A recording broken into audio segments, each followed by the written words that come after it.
What's up, Businesses Blumin squad? Welcome to a very special episode of the Businesses Blumin podcast. Super excited to get into today and my 100th episode. Thanks to everyone that's helped me get here and excited to do the first Ask Me Anything solo episode. So I'll just get right into it and sit back, relax, and enjoy the vibe. So the first question, why did you start the podcast? So without getting too into it, I had a bit of a tumultuous start to my career. If you want to know more about that, feel free to DM me on LinkedIn or Instagram or wherever you see me, and we can talk more about that. But essentially about a year ago, I had to move back home from New York and was still looking for a job back home, but also started exploring kind of things that I could do that would be really aligned with stuff that I'm passionate with and stuff that I'm great at.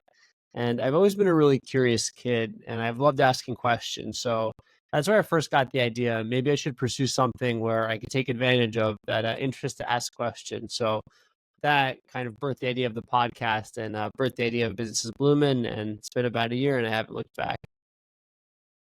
So the next question, what are some of the tools that you use? So there are a bunch of tools that I use, but two I'd highlight in particular would be Riverside, which I'm using right now actually. Riverside is a great platform to use for recording virtual interviews. I definitely support them. Great company. Definitely helps me out, especially with clipping some of the clips for social media, as you may be looking at right now. But Riverside is a great tool that I use for virtual recording.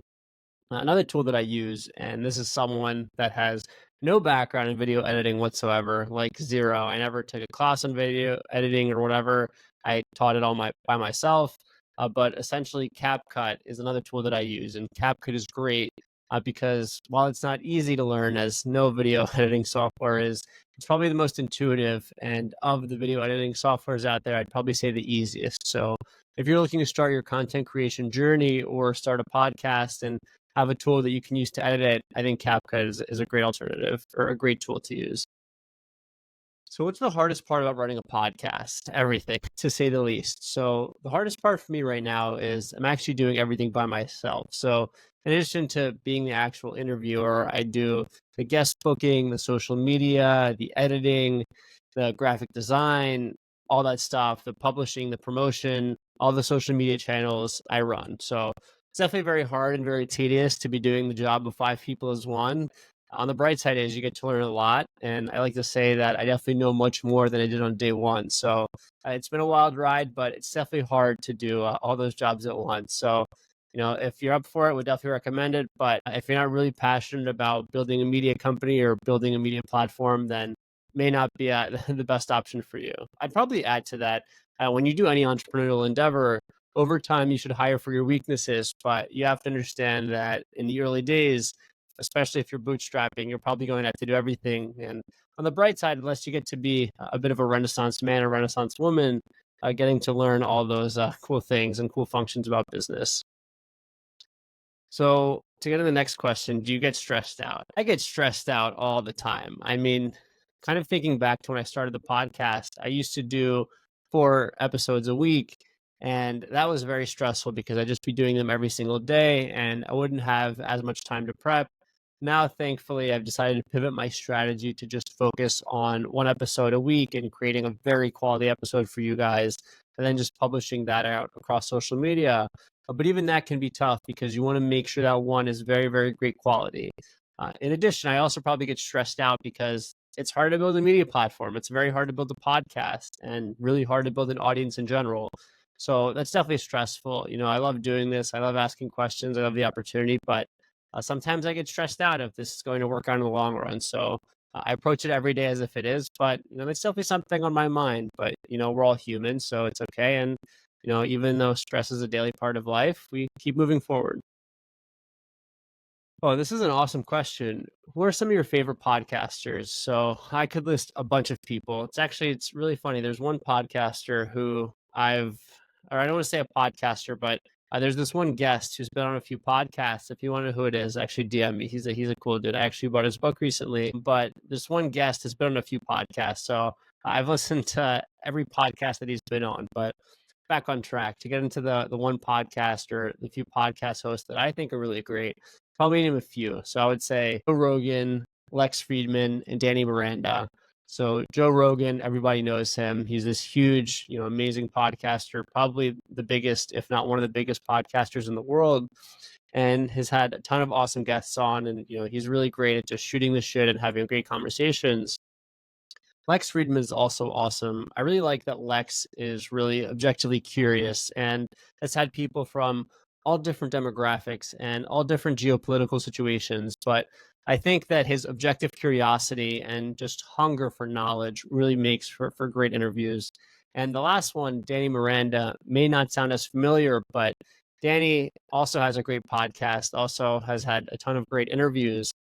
I wanted to mention his name because listening to his interviews and listening to the kind of questions he asked, I started to learn about the kind of research he does. And I started to learn how to do great research just from listening into his podcast. So, Danny, if you're listening out there, thank you so much. You were the pioneer. If you're Jordan, I'm Kobe. Or, sorry, if you're Kobe, or if I'm Kobe, I see sometimes you get messed up with your words, but that's okay. We keep going.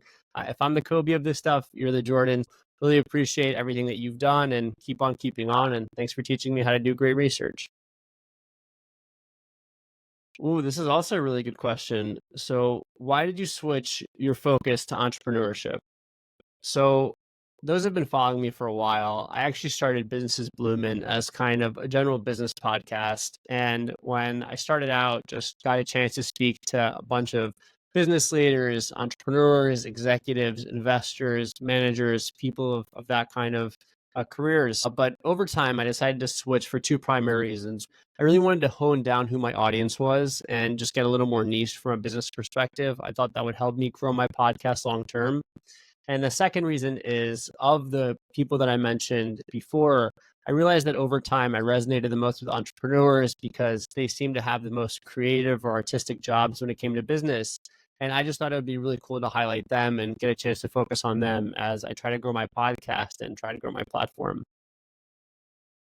Yeah, this is also a really good question. Why haven't you done something in person yet? So I would love to do something in person, but candidly, I just don't have the budget for it yet. I'm actually right now trying to raise money for the podcast, and obviously raising money for a media company is quite challenging because the business model revolves around building an audience, but I would absolutely love to do in-person interviews. And it's actually my aspiration one day that I'll only be doing in-person interviews because I think that doing in-person interviews is just a bit of a better vibe, and you just get to feel each other out a little bit better. And I think as a result, the quality of the interview is much better. If I knew the answer to this question, it would be fantastic. So, how do you go viral? I have no idea. I think, in my humble opinion, going viral is very, very random. I think that, if we see something like the one girl that went viral recently, I think they call her the Hawk Tuah girl. She was in a random street interview and said some random words, and it became a cultural sensation. But that's not really something you could plan. So, my best advice for when it comes to going viral, I'll just say, just keep doing what you're doing, especially when it comes to content, and just try your best. And over time, I can't guarantee anything, but as you get great, you'll get so great that nobody could help but notice you. And I'm sure that those viral moments and those viral clips will come sooner or later. This is also a great question. Do you fear failure?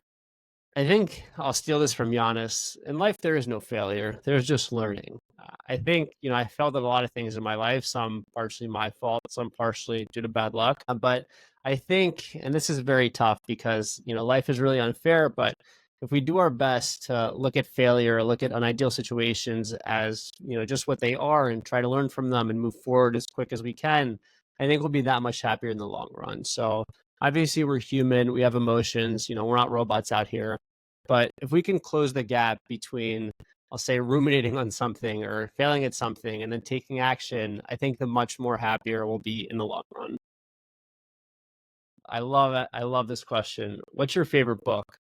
So a few years ago, I actually started reading, and I've been fortunate to read a few great books. But my favorite book by far, I would probably say, is Once a Gun Runner, which is Ephraim Devroli's memoir. And if that name sounds familiar, it's because the movie War Dogs was based on his story. And the book, I'll say, is much more interesting than the movie, in my humble opinion. But in short, it's really interesting because it talks about this kid who was kind of a screw up at a young age. He was a pothead, maybe not hanging around the best crowd, And then as a punishment, he was sent to work for his uncle for, his weapon shop and ammunition dealer, stuff like that.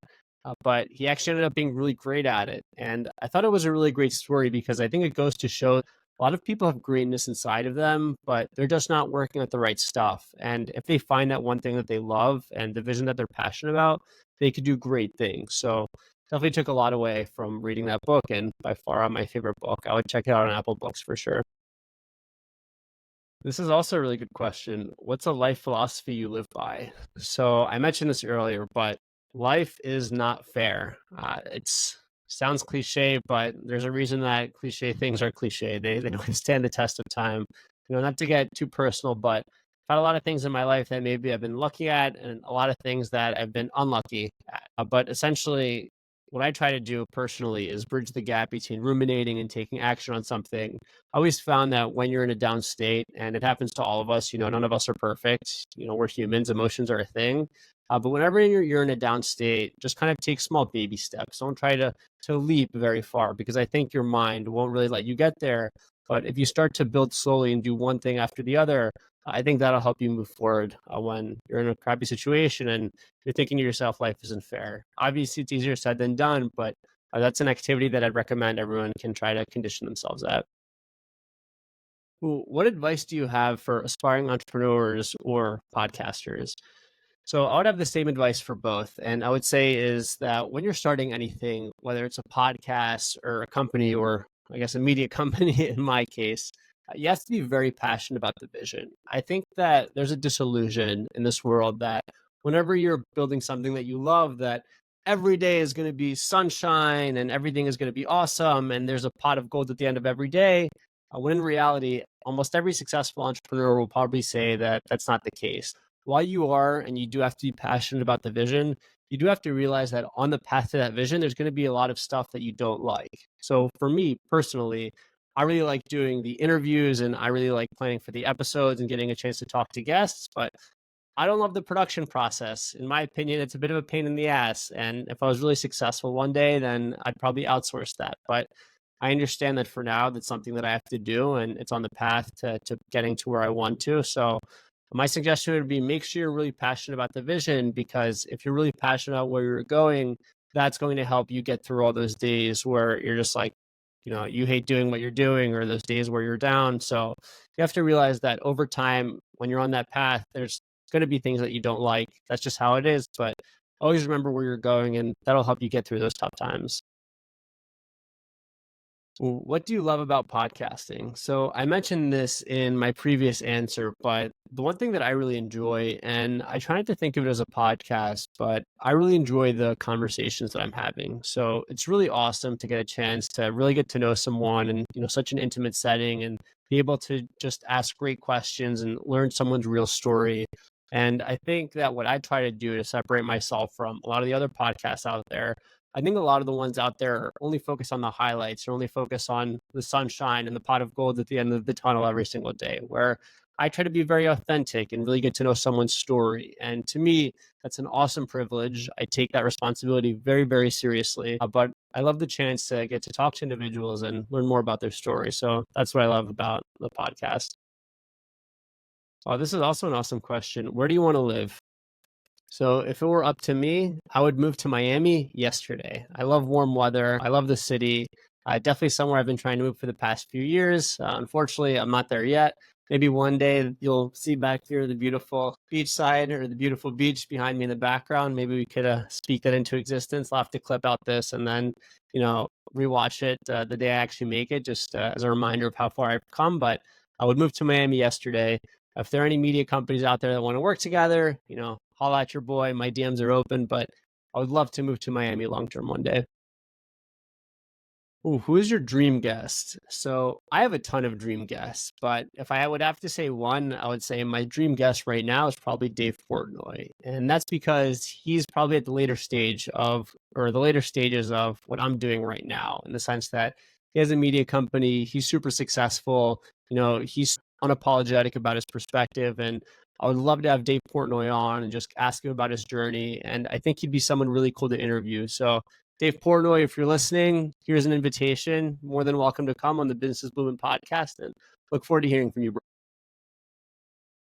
Ooh, who's your dream partner for the podcast? So I have a lot of partners, I would say, or a lot of companies whose products they use daily. But if there was one, and this might surprise you, there's this one company called Bearbells, and I eat their protein bars after the gym religiously. I think there's this one that's chocolate dough flavor that I always get from Trader Joe's.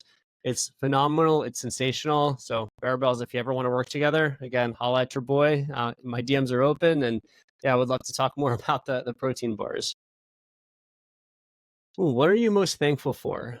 So I guess I'll have to get into a bit of the religious perspective for this one. So I happen to be Jewish. I believe in God. While I'm not so religious, I do believe that every day you wake up, it's a gift and a blessing to be alive. Unfortunately, crazy stuff's happening around the world, and I hope that one day we're in a much better place and people are much happier and can live in more peace and harmony. But I'm grateful that every day I'm alive. You never know when this thing is going to end. Life is a bit of a journey. Well, a bit. Life is a journey. So I'm grateful to be breathing alive every day and kind of get to do what I do. Obviously I'm not perfect. There's some things I wish were better, but that's life. You got to appreciate what you have and then find a way to keep moving forward. Ooh, what's your vision for the podcast? So I might have alluded to this earlier with my Miami comments, but my vision for the show is to be known as the world's #1 entrepreneurship podcast. So what Nike is to running shoes, I want businesses Blumin to be to what Nike is to running shoes. I want businesses Blumin to be the podcast is to be the pod. See, I always screw up my words, especially towards the end of the show, but it's okay. We keep going. What Nike is to podcasts or what Nike is to running shoes, I want businesses Blumin to be the podcast. So whenever you think of entrepreneurship podcast, I want you to think of businesses Blumin. And that's my goal one day. Would love to one day grow into this huge, awesome podcast where I get to interview awesome and incredible entrepreneurs, learn more about their stories and publish that content and really serve the entrepreneurial community. Ideally one day from Miami, but that's a bit of a sidetrack for now. But it would be awesome to have the world's #1 entrepreneurship podcast. And it's definitely the vision for the show. And just like that, that's the end. That was the last question. So thanks everyone for sticking around. Thanks everyone for helping me get this far. It's been an awesome ride. I look forward to keep going. And yeah, if you enjoyed the episode, feel free to hit that subscribe button. Definitely helps out and look forward to keep on striving towards the vision. So thanks again, and I'll see you next time.